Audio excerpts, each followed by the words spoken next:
Join me as I challenge myself to power up my witchcraft using only crystals. Let's see what magic we can create. Crystals have been a game changer in my witchcraft practice, and I'm excited to share with you how they can amplify your magical abilities and take your spells to the next level. Whether you're a seasoned witch or just starting out, crystals can be a powerful tool to enhance your practice and connect with the universe. Many of us have been there, trying to cast a spell, but our energy is scattered, and we just can't seem to focus. Or, we're trying to manifest something, but it's just not happening. Maybe we're using the wrong herbs, or our intentions aren't clear.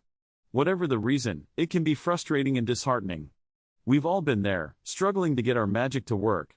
Perhaps we've tried using visualization techniques, meditation, or even just winging it and hoping for the best. But what if I told you there's a simpler way to boost your magic and get the results you're looking for? Imagine being able to tap into the energy of the universe, channeling it directly into your spells and manifestations. Imagine having a tool that can help you clarify your intentions, focus your energy, and amplify your magic. That tool is crystals. These powerful stones have been used for centuries to connect with the divine, and they can do the same for you.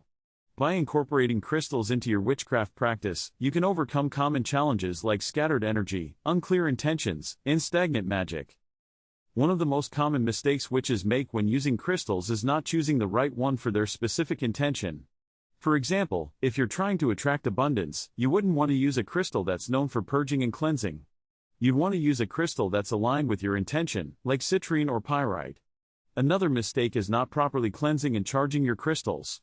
If you're not taking care of your crystals, they can't take care of you. By taking the time to learn about different crystals and their properties, you can create a powerful arsenal of magic-enhancing tools.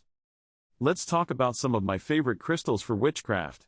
Amethyst is a powerful stone for intuition and psychic development. It can help you tap into your inner wisdom and connect with the universe on a deeper level. Black tourmaline is a great protection crystal, keeping negative energy at bay and promoting a sense of safety and security. And rose quartz, rose quartz. This crystal is all about love and self-love. It can help you cultivate a deeper sense of self-worth and attract loving energy into your life. I want to share with you a personal story about how crystals changed the outcome of one of my witchcraft practices. I was working on a spell to attract abundance, but I was struggling to get the results I wanted. I was using all the right herbs, saying all the right words, but it just wasn't happening. That was when I decided to incorporate crystals into my spell. I used citrine and pyrite, placing them on my altar and incorporating them into my meditation. The result was amazing. I started to see a shift in my energy and my manifestation began to take shape. It was a powerful reminder of the magic that can happen when you combine intention with the right tools. I've seen crystals change the game for so many witches, and I know they can do the same for you. By incorporating crystals into your witchcraft practice, you can overcome common challenges, amplify your magic, and connect with the universe on a deeper level. Remember, magic is all about intention and energy, and crystals can help you tap into both. Thanks for tuning in, witches. If you've had any experiences with crystals in your witchcraft practice, I'd love to hear about them in the comments below. And if you're new here, be sure to subscribe for more witchcraft tips and tricks. Until next time, blessed be.